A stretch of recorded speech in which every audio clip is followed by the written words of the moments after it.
The moment Harrigan Doyle felt the bullet tear through his left shoulder during a skirmish with cattle rustlers in the summer of 1876, he knew his life would never be the same.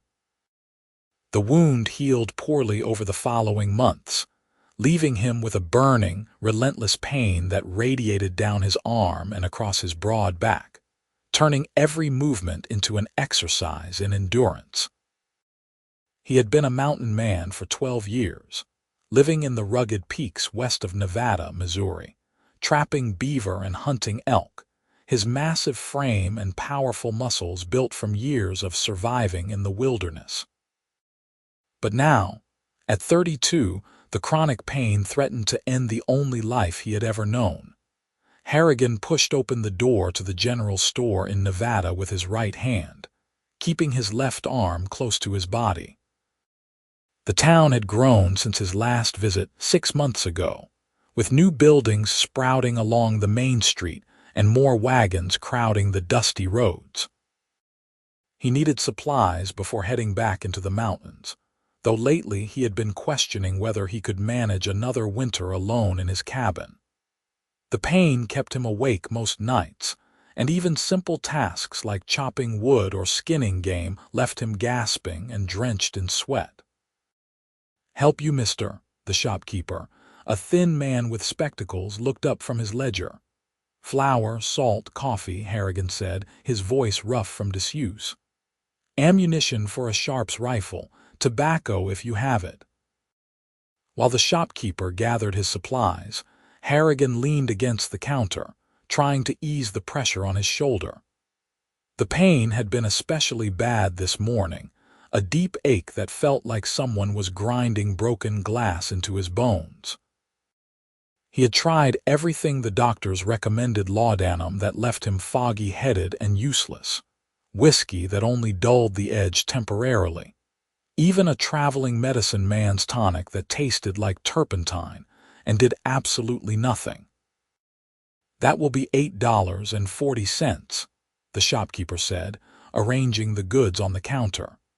Harrigan paid with coins from his leather pouch, the money he had earned from selling his winter pelts. As he gathered his supplies, the door opened behind him and he heard a woman's voice, clear and confident. "Excuse me, sir. I am looking for dried lavender and willow bark if you carry such things." Harrigan turned to see her, and something shifted in his chest. She stood in the doorway with the afternoon sunlight behind her, illuminating the edges of her dark auburn hair.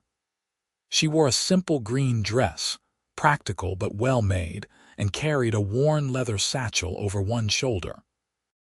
But it was her face that caught his attention: intelligent green eyes, high cheekbones, and an expression of quiet determination. "We have some herbs in the back, Miss Zahara," the shopkeeper said. "Let me check what we have left." She stepped further into the store, and Harrigan found himself unable to look away. She could not have been more than 23 or 24, with the kind of natural beauty that needed no adornment. When her eyes met his, she offered a polite nod, and he realized he was staring. "Forgive me," he said, his voice coming out rougher than intended. "I did not mean to be rude." "No offense taken," she replied, a slight smile touching her lips. "You look like you are in considerable pain, if you do not mind my saying so." Harrigan straightened instinctively, his pride pricked. "I am fine. You are holding your left shoulder very carefully, and there are tension lines around your eyes. I have some experience with such matters." She tilted her head slightly, studying him with what seemed like professional interest rather than mere curiosity. "How long have you been suffering?" He should have brushed her off and left the store, but something in her direct gaze and calm manner made him answer honestly. 8 months. Bullet wound that healed wrong, the doctors say. They tell me I will have to live with it." Her expression shifted to one of sympathy mixed with what looked like frustration. Doctors often say such things when they do not know what else to do. There are other approaches, though most physicians dismiss them as folk remedies. The shopkeeper returned with several small cloth bags. "Here is the lavender, Miss Zahara, and some willow bark. I also found chamomile and sage if you need them." "Perfect, thank you." She examined the bags carefully before placing them in her satchel. "And do you have any arnica, the flowers, or a prepared salve? Might have some in the storage room." "Give me a moment." When they were alone in the store, she turned back to Harrigan. "I am Rose Zahara. I recently moved to Nevada from St. Louis to live with my aunt. I was studying to be an apothecary before my father passed away and my circumstances changed." "Harrigan Doyle," he said, shifting his supplies to shake her offered hand with his right. Her grip was firm and warm.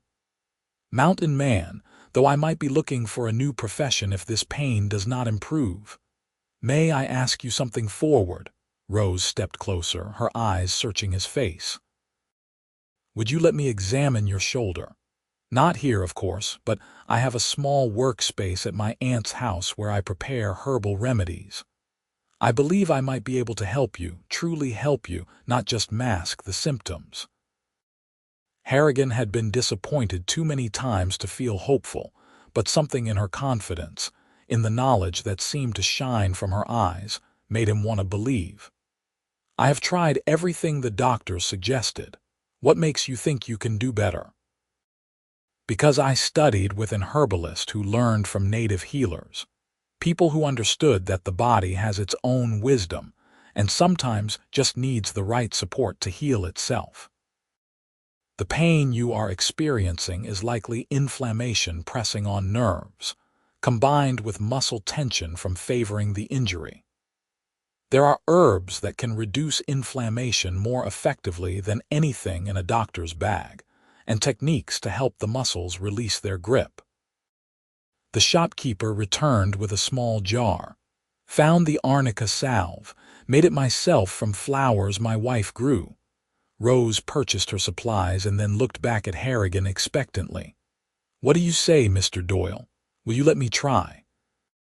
"I promise if I cannot help you within 2 weeks, you can go back to your mountain and I will not have wasted much of your time." He should have said no. He should have gathered his supplies and ridden out of town as planned. But the pain had been his constant companion for so long, wearing him down bit by bit, and this woman offered something he had almost forgotten: hope. 2 weeks, he agreed.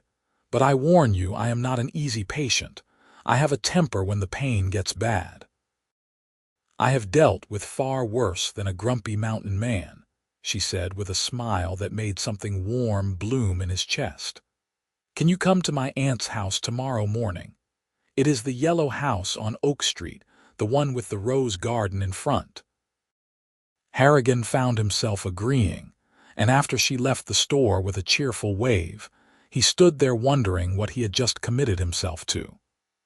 He had not planned to stay in Nevada more than a day, but now he would need to find a place to board his horse and secure lodging for himself. The pain chose that moment to flare viciously, as if reminding him why he was willing to try anything, even the unlikely promise of an apothecary's daughter with auburn hair and knowing green eyes. He found a boarding house run by a widow named Mrs. Pembroke, who offered him a small room with a decent bed for 50 cents a night. After settling his horse at the livery and storing his supplies, Harrigan walked the streets of Nevada as the sun began to set, painting the sky in shades of orange and purple. The town had a peaceful quality despite its growth, with families sitting on porches and children playing in the dusty streets. It had been a long time since he had been around so many people, and he found himself feeling both out of place and oddly content. That night, lying in the unfamiliar bed, the pain kept him awake as usual. He thought about Rose Zahara and her confident claim that she could help him. Part of him wanted to believe her, while another part braced for inevitable disappointment. He had been living with pain for so long that he could barely remember what it felt like to move freely, to lift his arm above his head without gasping, to sleep through the night without waking to burning agony. Morning came slowly, and Harrigan washed in the basin Mrs. Pembroke provided, then dressed in his cleanest shirt.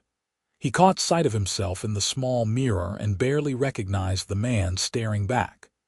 His dark brown hair hung past his shoulders, threaded with premature gray at the temples. His face was weathered from years in the sun and wind, with lines carved deep around his blue eyes. His jaw was shadowed with several days of beard growth. He looked exactly like what he was, a man who had spent too long alone in the wilderness. He found the yellow house on Oak Street easily enough. The rose garden was in full bloom, filling the air with sweet fragrance. Before he could knock, the door opened and Rose stood there in a simple blue dress with her hair pulled back in a practical braid. "Mr. Doyle, right on time. Please come in." She led him through a tidy parlor where an older woman sat knitting. "Aunt Miriam, this is the patient I mentioned." Miriam looked up with sharp eyes that reminded him of a hawk assessing prey. "The mountain man with the shoulder pain. Rose has been talking about nothing else since yesterday. She is convinced she can help you." "I am grateful for the opportunity," Harrigan said, feeling awkward in the feminine space with its lace curtains and delicate furniture. Rose led him to a back room that had been converted into a workspace. Shelves lined the walls, filled with jars of dried herbs, roots, and flowers, all carefully labeled. A sturdy table stood in the center, and the air smelled of lavender and something earthy he could not identify. Sunlight streamed through a large window, illuminating everything with golden light. "Please remove your shirt and sit on the table," Rose said, her manner professional and calm. Harrigan hesitated, then unbuttoned his shirt with his right hand, struggling a bit with the left side. Rose stepped forward without asking and helped him ease the fabric off his injured shoulder, her touch gentle and impersonal. He sat on the table, very aware of his size in the small room and the way her eyes traced the old scars on his chest and arms from years of living rough. "This is where you were shot." She touched the puckered scar on his left shoulder with careful fingers. "Yes." He tensed involuntarily, expecting pain, but her touch was so light it barely registered. "The wound itself healed, but I can feel the scar tissue underneath.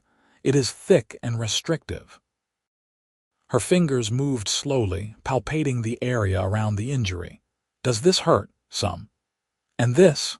She pressed slightly firmer. He hissed through his teeth. "Yes. The muscles all through here are incredibly tight, protecting the injury but also creating their own pain." She moved to stand behind him, her hands running along his shoulder blade and down his spine. "You have been compensating for months, which has created tension patterns throughout your back. No wonder you are in constant pain. Can you fix it?" He tried to keep the desperate hope out of his voice. "I believe so, but it will take time and you will need to be patient. First, I am going to prepare a tea that you will drink twice daily.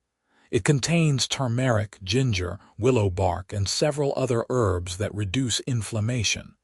Second, I will make a salve with arnica scent, John's wort, and comfrey that you will apply to your shoulder 3 times a day. Third, and this is the part you may not like, I will need to massage the affected muscles to help them release their tension." Massage? Harrigan had never heard of such a thing. "Using my hands to manipulate the muscle tissue, encouraging blood flow and helping the fibers relax. It may be uncomfortable at first, especially in such tight muscles, but it should help significantly." She moved to her shelves and began selecting jars. "We will start with the tea and salve today, and tomorrow I will begin the massage work." He watched her move around the room with practiced efficiency, measuring herbs into a mortar and grinding them with a pestle. She worked with focused concentration, occasionally consulting a worn notebook filled with handwritten notes and drawings. There was something mesmerizing about watching her skilled hands perform their work. "Why did you stop studying to be an apothecary?" he asked. She paused, her expression clouding briefly. "My father supported my education, which was unusual enough. But when he died last year, his debts became apparent. I had to leave my apprenticeship and come here to live with Aunt Miriam. She is generous to take me in, but there is no apothecary in Nevada and no one who values what I learned." She resumed her grinding with perhaps more force than necessary. "So, I make remedies for neighbors and help where I can, but it is not the same as what I had hoped to do with my life." "I am sorry," Harrigan said, meaning it. He understood what it felt like to have your plans derailed by circumstances beyond your control. Life rarely goes as we plan. She mixed the ground herbs into a teapot and poured hot water from a kettle on a small stove. "But we adapt and find new purposes. Perhaps helping you will remind me that my knowledge still has value." The tea she gave him was earthy and slightly bitter, but not unpleasant. She instructed him to drink the entire cup, which he did while she prepared the salve, melting beeswax and mixing in various oils and herbal tinctures. The scent that rose from her work was sharp and medicinal. "This needs to cool before we can use it," she said, pouring the mixture into a small tin. "But by this evening it should be ready. Can you come back tonight just before sunset?" "I can do that." "Good. And Mr. Doyle." She met his eyes with that direct gaze that seemed to see right through him. "I need you to believe this will work. Your mindset matters. If you approach this treatment with doubt and resistance, your body will respond accordingly. But if you can open yourself to the possibility of healing, truly healing, then we have a much better chance of success." He nodded slowly, something in her words striking a chord deep inside him. He had been living in pain for so long that he had stopped believing in anything else. But this woman, with her calm confidence and her shelves of herbs, was offering him a chance he could not afford to refuse. That afternoon, Harrigan found himself wandering the town with nothing particular to do. The pain was no better, but he thought perhaps no worse either, though that might have been wishful thinking. He bought a meal at the hotel restaurant, then sat on a bench watching people go about their business. He had forgotten what it was like to be part of a community, to see familiar faces and hear casual greetings exchanged. When the sun began its descent toward the horizon, he made his way back to the yellow house. Rose answered his knock with the small tin of salve in her hand. Perfect timing. "Come to the workroom." Once there, she handed him the tin. "Remove your shirt again, and I will show you how to apply this." He did as instructed, and she scooped a small amount of the salve onto her fingers. "Watch what I do, and then you can do it yourself tonight before bed and again in the morning." She stood close to him, and he caught the scent of roses in her hair as she applied the salve to his shoulder in slow, firm circles. Her fingers worked the mixture into his skin, and he felt warmth spreading through the muscles. It did not hurt exactly, but there was a deep ache as if his body was responding to her touch. "You have very tense muscles here and here," she murmured, her fingers tracing patterns across his shoulder blade. "Try to breathe deeply and let yourself relax." He tried, though relaxing had become a foreign concept. But there was something about her touch, professional yet somehow intimate, that made him want to trust her completely. "That is enough for now," she said, stepping back and wiping her hands on a cloth. "Apply it just like I showed you and make sure to drink your morning tea." "I prepared enough for 3 days." She handed him a cloth bag with the tea mixture. "Come back tomorrow morning at the same time, and we will begin the deeper work." Harrigan left the house feeling oddly hopeful despite the pain that still plagued him. That night, he applied the salve as instructed and drank another cup of the bitter tea. He fell asleep faster than he had in months. and though he still woke several times from the pain, the episode seemed less severe, the edges of agony slightly dulled. The next morning he returned to find Rose already in her workroom, organizing supplies. She smiled when she saw him, a genuine expression that lit up her entire face. "How was your night?" "Better than most," he admitted. "I actually slept for a few hours straight." "Excellent. That is the herbs beginning to work. Now we will add the physical component." She gestured to the table. "Shirt off and lie face down, please." He complied, settling his large frame onto the table with some awkwardness. The surface was padded with folded blankets, more comfortable than he expected. Rose moved around the room, and he heard the sound of liquid being poured. Then the scent of something herbal filled the air. "I am warming some oil infused with herbs that will help your muscles relax. This is going to be intense, Mr. Doyle. Your muscles have been holding tension for 8 months, and they will not want to let go easily. If it becomes too painful, tell me and I will ease off, but some discomfort is necessary for healing." "I can handle pain," he said into the blankets.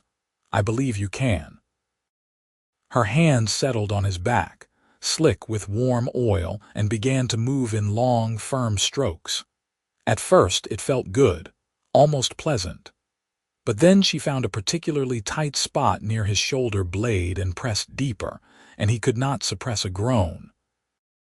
"Breathe through it," she instructed, her voice calm and steady.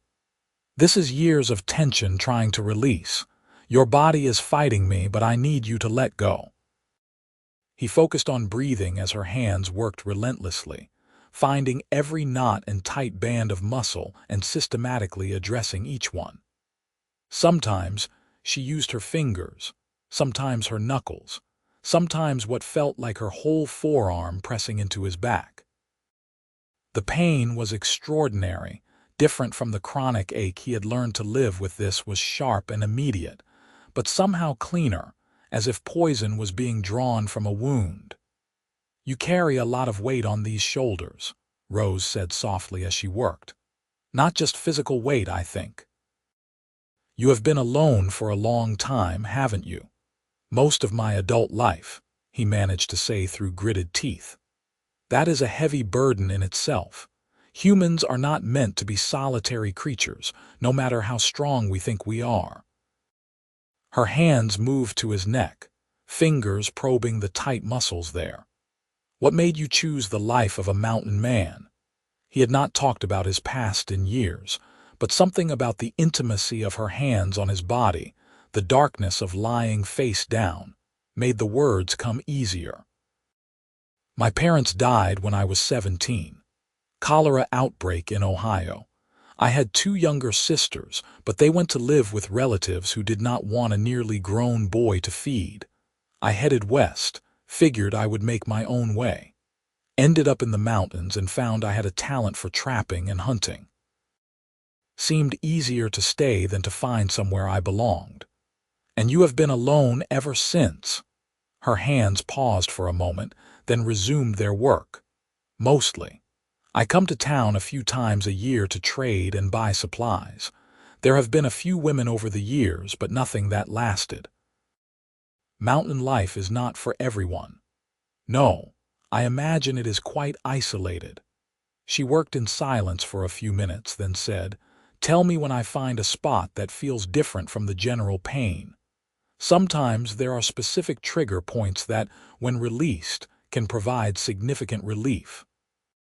He grunted acknowledgement, then suddenly gasped as her thumb pressed into a spot just below his shoulder blade. It felt like lightning shooting down his arm, but different from the usual pain, brighter, more intense, but somehow right. "There," he said. "That spot. I feel it. This is a major trigger point. Hold on." She applied steady pressure, and he felt sweat break out on his forehead. The pain was immense, but then suddenly something released, like a rope snapping, and warmth flooded down his arm where before there had only been burning cold. "Oh," he said, surprised. "That felt like something broke loose." That is exactly what happened. The muscle fibers were bound up and now they have released. You will likely feel sore there tomorrow like a bruise, but the chronic pain should be less. She sounded pleased, almost excited. This is very good progress for a first session. She worked for perhaps another 20 minutes, and by the time she finished, Harrigan felt wrung out and exhausted, but in a strange way better. She helped him sit up and handed him a cup of water. Drink slowly. Your body has been through a lot. How do you feel? He rotated his left shoulder experimentally and felt a twinge of soreness, but not the grinding pain he had expected. Different. Sore, but clearer somehow, if that makes sense. It makes perfect sense. You should rest today. Do not do anything strenuous. Apply the salve tonight and drink your tea. Tomorrow we will do another session, and each day you should notice improvement. She studied his face, and he saw satisfaction in her expression. You are going to heal, Mr. Doyle. I am sure of it now. He wanted to believe her with an intensity that surprised him. Thank you, Miss Zahara. I have not felt this hopeful in a long time. Call me Rose, please, and you are welcome. This is what I love to do, helping people heal when conventional medicine has failed them. She walked him to the door, and he noticed how small she looked next to his large frame, yet she had such strength in those capable hands. Over the next week, Harrigan fell into a routine. Each morning he would go to Rose's workroom for treatment, which became both the best and worst part of his day. The massage was often agonizing, forcing his muscles to release patterns they had held for months, but each session left him feeling incrementally better. The combination of herbs and physical manipulation was working in ways he could scarcely believe. By the fourth day, he could lift his left arm above his head for the first time since the injury. By the sixth day, the constant background pain that had colored every moment had diminished to a dull ache that he barely noticed. By the eighth day, he woke up without pain for the first time in 8 months and lay in bed almost afraid to move, terrified it was a dream. But it was not a dream. When he went to Rose's house that morning, he could not contain his joy. "It is gone," he said as soon as she opened the door. "The pain is gone. I slept through the entire night and woke up without that burning in my shoulder. Rose, you did it. You actually did it." Her face lit up with a brilliant smile, and before he could think about what he was doing, he lifted her off her feet in a hug, spinning her around. She laughed, a joyous sound that made his heart race, and when he set her down they stood very close, his hands still on her waist, her palms resting on his chest. "I am so happy for you," she said softly, looking up into his eyes. "This is why I do this work. To see someone free from pain after suffering so long, there is no better feeling." He should have stepped back, should have released her and maintained proper distance, but he could not make himself move. This woman had given him back his life, had believed in him when he had stopped believing in himself. And somewhere along the way, during all those sessions with her hands on his body and her voice encouraging him to breathe and trust, he had fallen completely in love with her. "Rose," he said, his voice rough with emotion, "I need to tell you something." She met his gaze steadily, her green eyes searching his face. "I think I know what you are going to say.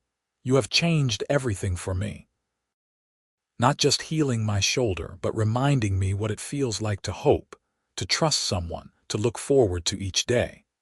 I know I am just a mountain man with nothing to offer someone like you, but I cannot leave Nevada without telling you that I have fallen in love with you." For a moment she said nothing, and his heart sank. Then she smiled, reaching up to cup his bearded jaw with her hand. "You are not just anything, Harrigan Doyle. You are strong and brave, and you trusted me when you had every reason not to. And I have been falling in love with you too, during all those hours working together. I kept trying to tell myself it was just the intimacy of healer and patient, but I cannot deny what I feel anymore." He kissed her then, a gentle press of lips that quickly deepened into something more passionate. She melted against him, her arms wrapping around his neck, and he held her carefully, still amazed that someone so delicate could have such powerful healing in her hands. When they finally broke apart, both breathing hard, she laughed softly. "Aunt Miriam is going to have some strong opinions about this. Will she disapprove?" Harrigan asked, suddenly worried.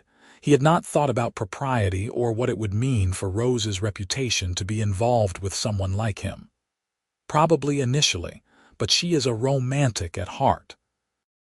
And she has been after me to find a good man and settle down. Rose took his hand and led him inside. "Come on, we might as well face her together."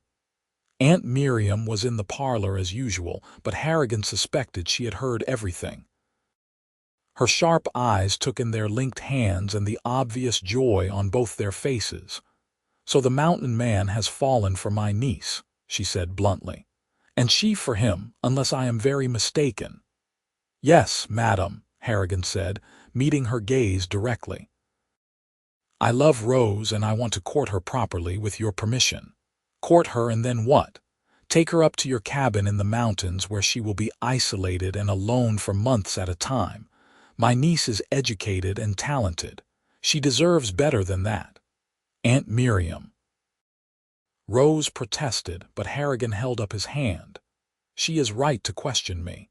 I have been thinking about this very thing." He looked at Rose, then back at Miriam. "I am done with the mountain life.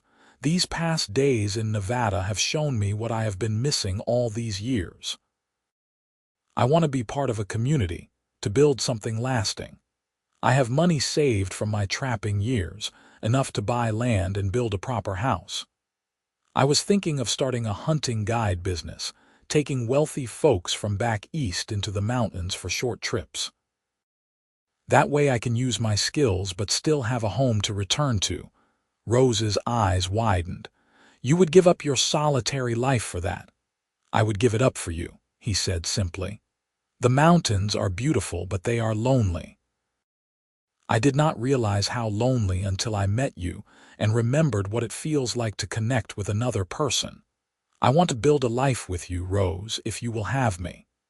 Miriam stood and walked over to them, examining Harrigan with that hawk-like gaze. "You are serious about this? Not just caught up in gratitude or infatuation?" "I have never been more serious about anything in my life, madam," she nodded slowly. "Then you have my blessing to court Rose properly. But I expect you to treat her with respect and to prove that you can provide the kind of stable life she deserves." "I will, I promise." Harrigan squeezed Rose's hand, feeling like his heart might burst from happiness. The next weeks passed in a blur of joy that Harrigan had never imagined possible. He found a piece of land just outside Nevada, 20 acres with a creek running through it and a view of the distant mountains. He used his savings to purchase it and began making plans for a house, something solid and permanent. Rose helped him design it, sketching out rooms and discussing where her workroom should be placed to catch the best light. In the evenings, they would walk through the town together, and Harrigan met people he had never bothered to know during his brief visits over the years. The banker, the minister, the school teacher, the families who ran the various shops and businesses. They were welcoming once they understood he intended to settle permanently, and several men expressed interest in his guide business idea. "There is definitely a market for it," said Thomas Green, who owned the hotel. "I get inquiries all the time from wealthy Eastern folks wanting to experience the West. If you could offer guided hunting trips with guaranteed safety and expertise, I could refer them to you for a commission." Harrigan and Thomas worked out an arrangement, and soon he had his first booking a banker from New York City, willing to pay a substantial sum for a 2-week guided elk hunting trip in the fall. With that income assured and more inquiries coming in, Harrigan felt confident enough to begin building his house in earnest. He hired local workers to help with the construction, and Rose came by nearly every day to check on progress and offer suggestions. On one particularly warm afternoon in late July, she brought a picnic lunch and they sat together in the shade of a large oak tree, looking at the frame of what would be their home.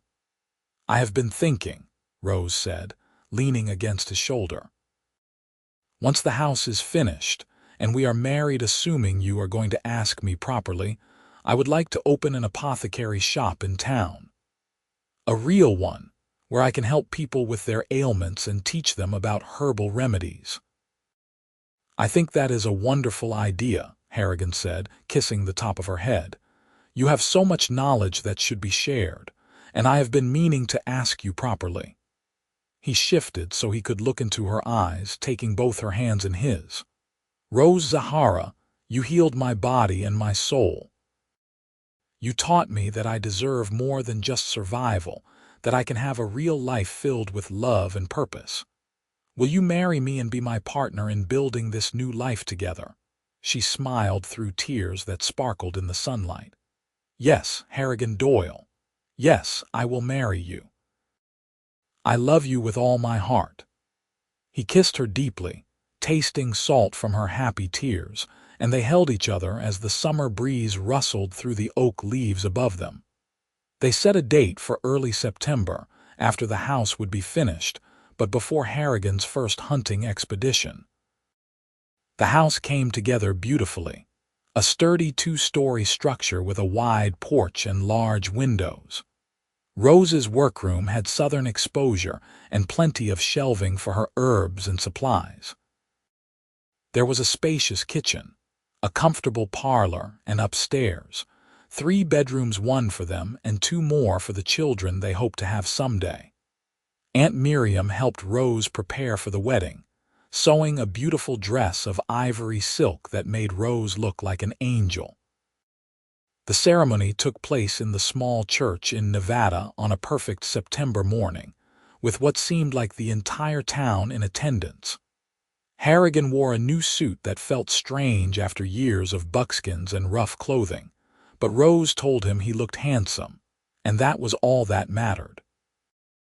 When the minister pronounced them husband and wife and Harrigan kissed his bride, he felt a completeness he had never known existed. This woman had not only healed his chronic pain, but had shown him that life could be full of joy and connection and purpose. They danced at the reception in the hotel ballroom, and though Harrigan was clumsy at first, Rose guided him patiently until he found the rhythm. "I never thought I would have this," he murmured in her ear as they swayed together. "A wife, a home, a future that is not just about getting through each day." "We both found what we needed," Rose replied. "I thought my life in Nevada would be small and limited, but you have given me the freedom to pursue my passion and the love I had stopped believing in." They spent their wedding night in the new house, christening the bedroom with gentle passion. Harrigan was careful with Rose, amazed that she had chosen him, this delicate, educated woman who could have had her pick of more refined men. But she responded to his touch with enthusiasm, and they discovered the joy of physical intimacy together, learning each other's bodies with patience and wonder. In the morning, Harrigan woke with Rose curled against his side, her auburn hair spread across his chest. His shoulder, which he touched experimentally, felt strong and pain-free. He could barely remember what the chronic pain had felt like, as if it had happened to a different person in a different life. Rose stirred and looked up at him with sleepy eyes. "Good morning, husband. Good morning, wife." He kissed her forehead. "How did I get so lucky? I ask myself the same thing." She traced patterns on his chest with her fingers. "Are you nervous about your hunting trip next week?" "A little," he admitted. "It has been a while since I guided anyone, and this banker is paying good money for the experience. But mostly, I am just eager to prove myself, to show that I can make this business work and provide well for you." "I have no doubt you will succeed," Rose said firmly. You are skilled and knowledgeable about the mountains. Just remember to come home to me safely." The hunting trip went better than Harrigan could have hoped. The banker, a man named Peterson, was enthusiastic if inexperienced, and Harrigan's patient instruction and expert tracking resulted in Peterson bagging a magnificent elk. They returned after 2 weeks with Peterson singing Harrigan's praises to anyone who would listen, and soon Harrigan had bookings extending into the next year.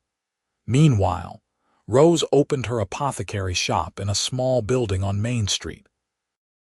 She faced some initial skepticism, particularly from the town's doctor, but her knowledge and the effectiveness of her remedies soon won over converts. When the doctor's own wife came to Rose for help with painful joints and found relief after weeks of suffering, even he grudgingly admitted that there might be value in herbal medicine. The first winter in their new home was everything Harrigan had dreamed of and more. Instead of being isolated in his cabin with only pain and loneliness for company, he spent cozy evenings by the fire with Rose, reading or talking or simply enjoying each other's presence. She taught him about different herbs and their properties, while he shared stories of his years in the wilderness and taught her how to properly skin and butcher game. In December, during a gentle snowfall, Rose told him she was pregnant. Harrigan's joy was so overwhelming that he lifted her up and spun her around despite her laughing protests to be careful. "We are going to have a child," he said wonderingly. "You and me, a family. We are," she confirmed, her eyes shining with happiness. "Are you ready to be a father?" "I have no idea what I am doing, but I will learn, just like I learned how to be a husband and a businessman and a member of this community." He placed his large hand gently on her still flat stomach. "Thank you, Rose, for everything you have given me." Their daughter was born in late summer of 1877, a healthy baby girl with her mother's green eyes and her father's dark hair. They named her Hannah, and Harrigan discovered depths of love he had not known he was capable of feeling. Holding his tiny daughter in his strong, calloused hands, he marveled at the miracle of her existence and the chain of events that had led to this moment. "If I had not been shot, if I had not come to Nevada in pain and desperate, I never would have met you," he told Rose one night as they watched Hannah sleep in her cradle. "I almost resent being grateful for that bullet, but without it, I would not have this life." "Everything happens for a reason," Rose said softly. "Your pain led you to healing and to love and to this family. Sometimes our greatest blessings come disguised as our worst hardships." As the years passed, their life together deepened and grew richer. Harrigan's guide business flourished, earning him respect in the community and enough income that Rose could focus on her apothecary work and raising their children. A son, Henry, was born in 1879, and another daughter, Ruth, in 1881. The house that had seemed so large was filled with the noise and chaos and joy of children. Rose continued to develop her skills as an herbalist, and her reputation spread beyond Nevada. People came from neighboring towns to consult with her, and she began training a young woman named Sarah who wanted to learn the apothecary trade. She wrote detailed notes about her treatments and remedies, creating a comprehensive record that she hoped might someday be published to help others. Harrigan proved to be a devoted father, patient and protective with his children. He taught them about the wilderness, how to track animals and identify plants, how to move quietly through the forest and read the weather in the clouds. But he also encouraged their education, making sure they attended school regularly and reading to them every night. On their 5th wedding anniversary, Harrigan and Rose took a rare evening alone, asking Aunt Miriam to watch the children. They rode out to the spot where their house stood, now surrounded by gardens and outbuildings, a thriving homestead. You ever miss the mountains? Rose asked as they sat together watching the sunset. The solitary life you had before. Harrigan considered the question seriously. Sometimes I miss the simplicity of it, the way life was just about immediate survival. But I would not trade what we have for anything. I was existing before, Rose, not truly living. You showed me the difference. You showed me something too, Rose said, leaning into his embrace. I was living in the past, mourning my lost dreams. You taught me that new dreams can be just as valuable, maybe even better than the old ones. I am happier now than I ever was in St. Louis studying in a dusty shop. We saved each other, Harrigan said, kissing her temple. You healed my body. I gave you a new purpose, and together we built something neither of us could have created alone. In 1882, Harrigan made a decision that surprised even Rose. He approached the town council with a proposal to establish a school specifically for teaching wilderness skills and survival techniques.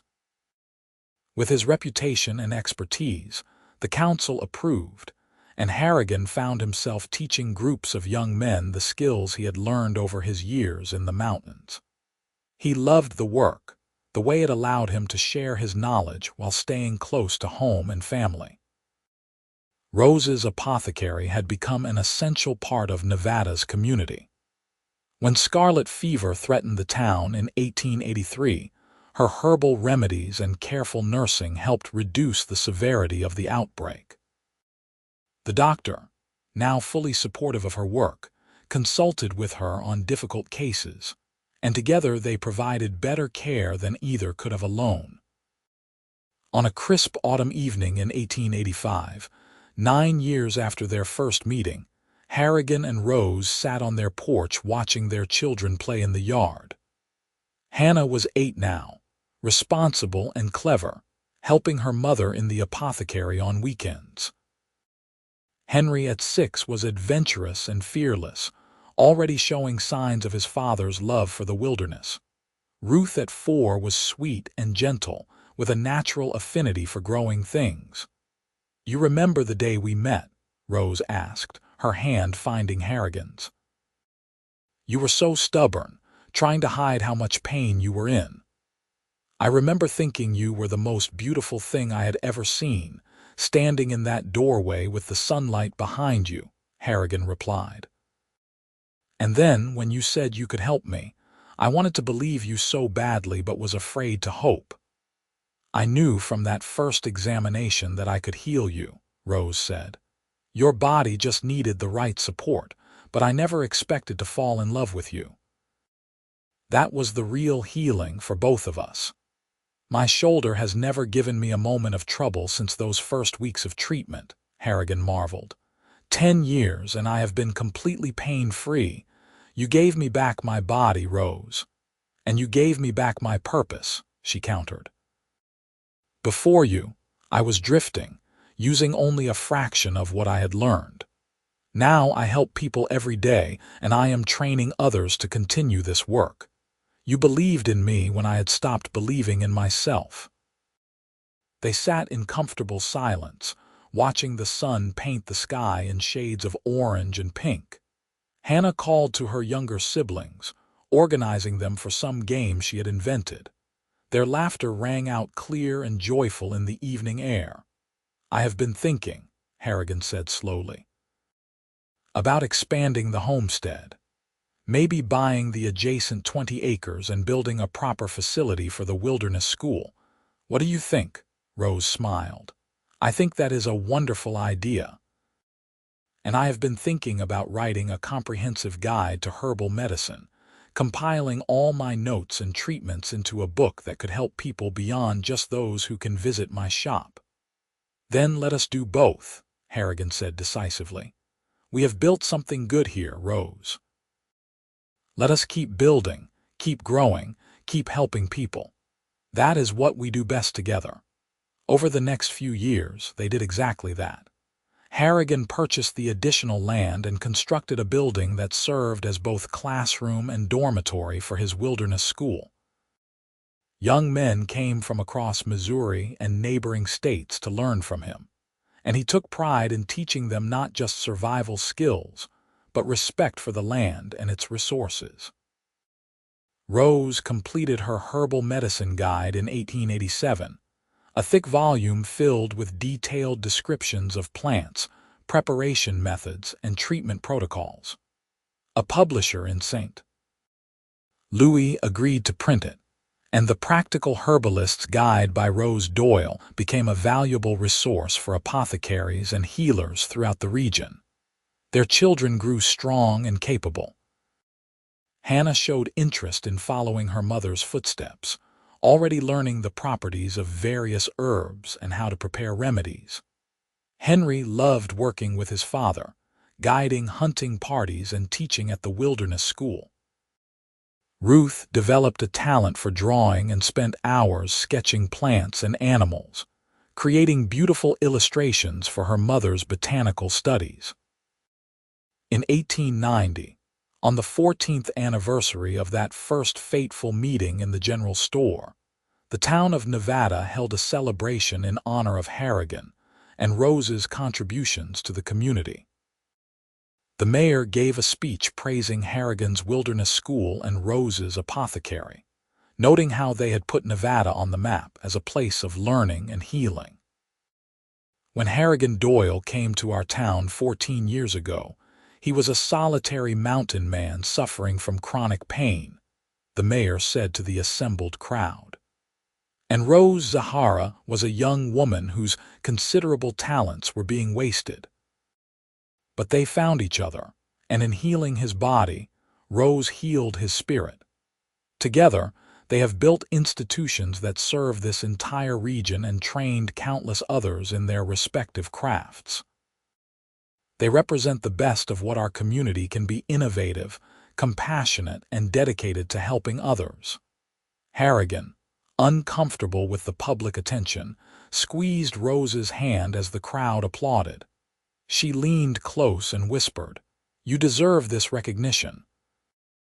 Look at everything you have accomplished." "We accomplished," he corrected. "None of this would exist without you." That night, alone in their bedroom, they reflected on the years that had passed since that September day when Harrigan had walked into the general store, desperate and in pain. "Sometimes I try to imagine what my life would have been if I had not met you," Harrigan said, pulling Rose close. "I probably would have given up mountain life eventually. The pain would have forced me to. But I would have been bitter and broken, working some menial job just to survive. I certainly never would have had the courage to build something new. And I would have stayed in Aunt Miriam's house, making remedies for neighbors but never really fulfilling my potential," Rose replied. "I might have married eventually, someone safe and conventional, but I never would have known this kind of partnership, this equality and mutual respect." "Do you remember what you said to me during that first treatment?" Harrigan asked. "You said I was carrying a lot of weight on my shoulders, not just physical weight. You were right. I was carrying years of loneliness and loss and the belief that I did not deserve anything better. You helped me set that weight down. And you helped me pick up what I had put down," Rose said. "My confidence, my dreams, my belief that my knowledge had value. We balanced each other perfectly." They made love that night with the practiced ease of long intimacy, knowing exactly how to please each other, their bodies fitting together as naturally as breathing. Afterward, Rose lay with her head on Harrigan's chest, listening to the steady beat of his heart. "Pain-free for 14 years, she murmured. "How does your shoulder feel?" Harrigan rotated it, the movement smooth and unrestricted. "Perfect, like it was never injured at all." "Your herbs and your healing hands worked a miracle, Rose." "It was not a miracle," she said. "It was science and patience and your willingness to trust the process. But I will admit, the results still amaze me sometimes. You could have ended up crippled by that injury, but instead you are stronger than ever." "I am stronger in every way because of you," Harrigan said seriously. "Physically, Emotionally, spiritually. You made me believe I could be more than just a man surviving in the wilderness. You showed me I could be a husband, a father, a teacher, a member of a community. All of that started with healing my shoulder, but it went so much deeper. As winter settled over Missouri in late 1890, the Doyle household was warm and bustling with activity. Hannah, now 13, had become a skilled assistant in the apothecary, and Rose had begun teaching her the more complex preparations. Henry, at 11, was already leading small groups on wilderness excursions under Harrigan's supervision. Ruth, at 9, had illustrated a children's book about medicinal plants that Rose was hoping to publish. Aunt Miriam, now in her 70s, had moved into the Doyle homestead after selling her house in town. She delighted in her great-nieces and nephew, telling them stories of Rose's childhood and the early days in Nevada. She often remarked to anyone who would listen that she had known from the first moment that Harrigan and Rose were meant for each other. "I saw how he looked at her," Miriam would say, "like she had hung the moon and stars, and she looked at him the same way, though she tried to pretend it was just professional interest. Old women know these things." In the spring of 1891, Rose discovered she was pregnant again, a surprise given that Ruth was now 9, and they had assumed their family was complete. Harrigan was delighted, and their children were excited at the prospect of a new baby brother or sister. "I am not as young as I was with Hannah," Rose said with a laugh when Harrigan picked her up and spun her around despite her protests. "I am 37 now. This will be my last child, I think. Then we will treasure this gift all the more," Harrigan declared. He was 47 now, his hair fully gray at the temples and lines etched deep around his eyes, but he was still strong and vital, his body pain-free and capable. Their fourth child, a boy they named Harold, was born in November 1891. He was a healthy, lusty baby with his mother's green eyes and a strong grip that made Harrigan laugh with pride. Their family felt complete now, and the house rang with the sounds of children ranging from infant to teenager. As the years turned toward the new century, Harrigan and Rose watched their children grow and develop their own paths. Hannah opened her own apothecary in a neighboring town in 1895, taking her mother's teachings and building on them. Henry joined his father's wilderness school as a full instructor, eventually taking over much of the day-to-day operations. Ruth pursued her art, creating botanical illustrations for scientific journals and children's books. Harold, as he grew, showed interest in everything, absorbing knowledge from both parents with equal enthusiasm. In 1900, on the 24th anniversary of their first meeting, Harrigan and Rose took a trip back to the mountains where Harrigan had spent his solitary years. They rode on horseback, just the two of them, to the site of his old cabin. It was still standing, though weather-worn and empty, a relic of another life. "This was my whole world once," Harrigan said, standing in the doorway of the cabin. "These four walls and the wilderness beyond. I thought it was enough because I did not know there could be anything more." Rose slipped her hand into his. "It prepared you for the life we built together. All those years of self-reliance and survival, they made you who you are. I would not change your past because it led you to me." They spent the night in the cabin, though they brought comfortable bedding and supplies. Lying in the darkness with Rose in his arms, Harrigan felt the full weight of how much his life had changed. 24 years ago, I was lying in a cabin much like this one, unable to sleep because of the pain in my shoulder," he said softly. "I was contemplating whether I could continue this life, or if I needed to give up everything I knew. I felt hopeless and alone. And now here I am, in almost the exact same place, but everything is different. I am lying next to the woman I love, my body is strong and healthy, and I have a life so rich I could never have imagined it. Do you remember the moment you knew you loved me? Rose asked. The moment I knew for certain was during that first week of treatments, when you pressed on that trigger point and something released. It was not just physical release, it was emotional too. I felt something in my heart let go, some barrier I had built against feeling too much. And I looked at you with your concentrated expression and your skilled hands, and I knew I was completely in love with you. He paused, then asked, "When did you know?" "Earlier than I wanted to admit," Rose confessed. "Probably the third day, when you told me about your sisters and your parents and why you had chosen solitary life. I heard the loneliness in your voice, and I wanted to heal that as much as your shoulder. I told myself it was just compassion, but my heart knew the truth." They made love in that old cabin, surrounded by memories of Harrigan's former life, christening it with the joy of their present. In the morning, they rode back to Nevada, to their home and family and the life they had built together. The new century brought changes to Nevada and to the Doyle family. Modern conveniences like telephones and automobiles began appearing in town. Harrigan's Wilderness School adapted, teaching not just survival skills but conservation and respect for nature as wild lands became increasingly threatened by development. Rose's apothecary continued to thrive even as modern medicine advanced, because people recognized the value of her holistic approach and the effectiveness of her remedies. In 1905, on a beautiful June day, Harrigan turned 61.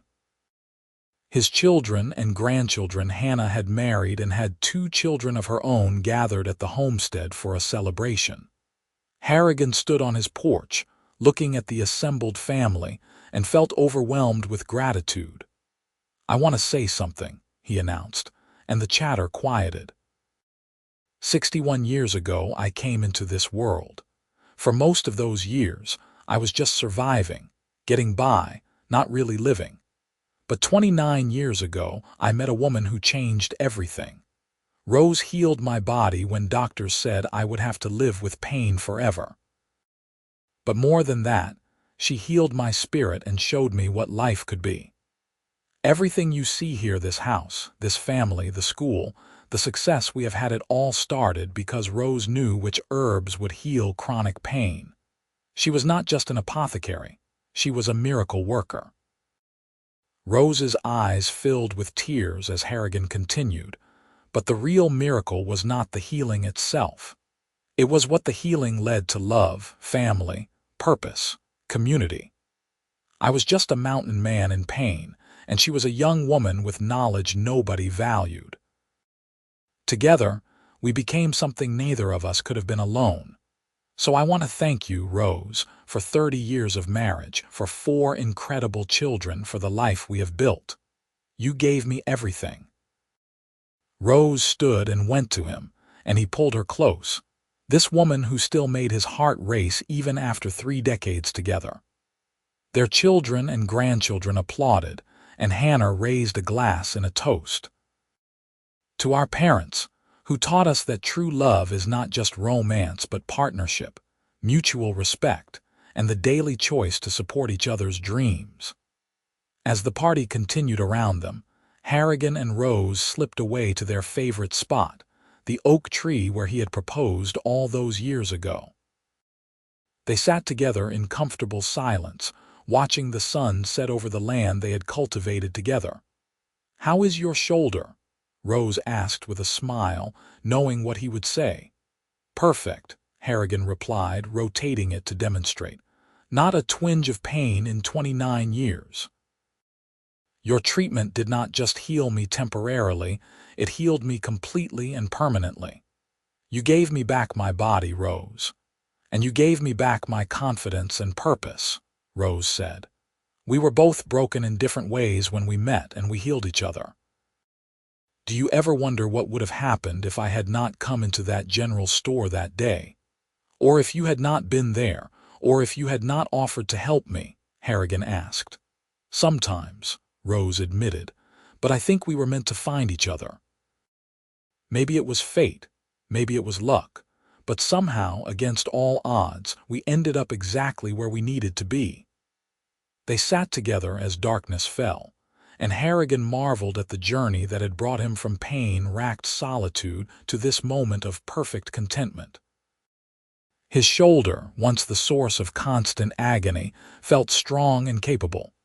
The muscles Rose had patiently worked month after month had stayed loose and healthy. The herbs she had given him, turmeric, ginger, willow bark, arnica, St. John's wort, comfrey, had done their work so completely that he barely remembered what chronic pain felt like. But more than the physical healing, it was the life they had built that amazed him. From that first hopeful treatment in Rose's workroom to this moment, surrounded by family and success and love, it had been a journey beyond his wildest dreams. In their later years, as the first decade of the new century progressed, Harrigan and Rose became beloved figures in Nevada and throughout the region. Their children carried on their legacies, Hannah with her apothecary, Henry with the wilderness school, Ruth with her botanical art, and Harold studying medicine, combining his mother's herbal knowledge with modern medical techniques. On quiet evenings, Harrigan and Rose would sit on their porch, holding hands and watching the sunset, and Harrigan would think back to that desperate mountain man who had walked into a general store seeking supplies, his shoulder burning with pain, his future uncertain. That man could never have imagined the life that awaited him, the love, the healing, the family, the purpose. "Thank you," he would whisper to Rose, as he had done countless times over the years. And she would squeeze his hand and reply, as she always did, "Thank you for trusting me, for believing healing was possible, for building this beautiful life with me." They grew old together gracefully, their love deepening with each passing year. Harrigan remained strong and active well into his 70s, his body healthy and pain-free, a living testament to Rose's skill as a healer. Rose continued working in her apothecary into her late 60s, finally retiring only when her eyesight began to fail, and she could no longer see well enough to measure herbs precisely.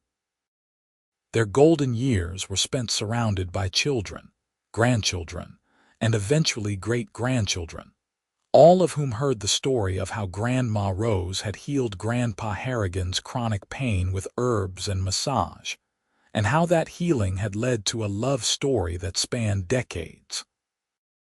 On a warm September evening in 1910, 34 years after they had married, Harrigan and Rose sat together on their porch watching the sunset, as they had done thousands of times before.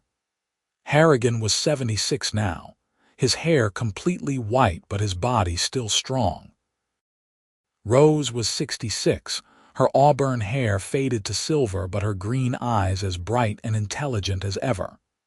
"You remember the day you first showed me which herbs would heal my pain?" Harrigan asked. "Of course," Rose replied. "You were so skeptical but also so desperate for relief. I knew I could help you, but I never imagined it would lead to all of this." She gestured at the homestead around them, alive with the sound of their youngest grandchildren playing in the yard. "I was pain-free for the first time in 8 months after just a few weeks of your treatment," Harrigan marveled. "And I have never had that pain return, not once in 34 years. You did not just treat my symptoms, Rose. You healed the root cause completely." "Your body healed itself," Rose corrected gently. "I just gave it the support it needed, reducing inflammation with herbs, releasing muscle tension with massage, teaching you how to move and care for your shoulder properly. But you did the work of healing." "We did it together," Harrigan said, pulling her close. "Like we have done everything else in our life together. Partners in healing, in love, in building something beautiful." As the sun disappeared below the horizon, painting the sky in brilliant shades of orange and purple, Harrigan rotated his left shoulder, feeling the smooth, pain-free movement that had become so normal he sometimes forgot it had ever been otherwise. That old bullet wound had changed his life in ways he could never have predicted. It had brought him to Nevada, to Rose, to this extraordinary life. "I love you," he said, kissing her temple. "Thank you for healing me, for loving me, for choosing to build this life with a rough mountain man who had nothing to offer but his heart." "You had everything to offer," Rose replied, her eyes shining with tears of joy. "Your strength, your courage, your capacity for love once you let down your walls. You made me feel valued and needed when I thought my skills would never matter. You gave me children and a home and a purpose. We saved each other, Harrigan." They sat together until the stars came out. Two people who had found each other against all odds and built a love story that would be remembered by their descendants for generations. The mountain man who had suffered chronic pain was now a grandfather who could swing his great-grandchildren high in the air without a twinge of discomfort. The apothecary's daughter, whose knowledge had been dismissed, was now a published author whose herbal guide was used throughout the country. Their story was one of healing, not just of a wounded shoulder, but of wounded hearts and lost dreams. Rose had shown Harrigan which herbs would heal his chronic pain, and in doing so, she had given him the gift of hope. That hope had blossomed into love, and that love had created a legacy that extended far beyond anything either of them could have achieved alone. As the years continued to pass, Harrigan and Rose remained devoted to each other and to the family and community they had built. They watched their children raise their own children, passing down the values of hard work, compassion, and the belief that healing, whether physical, emotional, or spiritual, was always possible with the right knowledge and care. The Wild West town of Nevada, Missouri, grew and modernized around them, but Harrigan and Rose's homestead remained a constant, a testament to what two people could create when they trusted each other and worked toward a common purpose. The wilderness school continued to teach respect for nature and survival skills to new generations. The apothecary, now run by Hannah and her daughter, continued to provide herbal remedies and holistic healing to those who sought it. And every evening, weather permitting, Harrigan and Rose would sit on their porch, holding hands and watching the sunset. Two souls who had found each other in pain and built a life together in joy. The chronic pain that had once defined Harrigan's existence had become nothing more than a distant memory, healed so completely by Rose's knowledge of herbs and her skilled hands that it seemed like it had happened to someone else entirely. Their love story, which had begun with a simple offer to help a suffering mountain man, had grown into something magnificent, a partnership that had transformed not just their own lives, but the lives of everyone they touched. And at the heart of it all was the simple truth that Rose had known from the beginning, that with the right herbs, the right techniques, and the right amount of care and patience, even the most chronic pain could be healed, opening the door to possibilities neither of them had dared to dream. As they entered their twilight years, surrounded by the fruits of their decades of love and labor, Harrigan and Rose knew they had lived a life of meaning and purpose. They had healed each other, built a family, and created institutions that would outlive them. And it had all started on that fateful day in 1876, when a desperate mountain man walked into a general store, seeking supplies, and found instead the woman who would show him that healing was possible, that love was real, and that a life of joy and connection was within reach for anyone brave enough to trust and hope and try. Their story ended not with pain and loneliness, but with peace and fulfillment, surrounded by love, their legacy secure in the children and grandchildren who carried on their work. Harrigan Doyle, the mountain man who had once suffered chronic pain, lived out his days in comfort and joy, his shoulder forever healed by the herbs and loving hands of Rose Zahara, the woman who became his wife, his partner, and his greatest blessing. And Rose, who had once thought her knowledge and skills would be wasted in a small town, found that she had touched countless lives through her healing arts and through the family she had raised with the man she loved.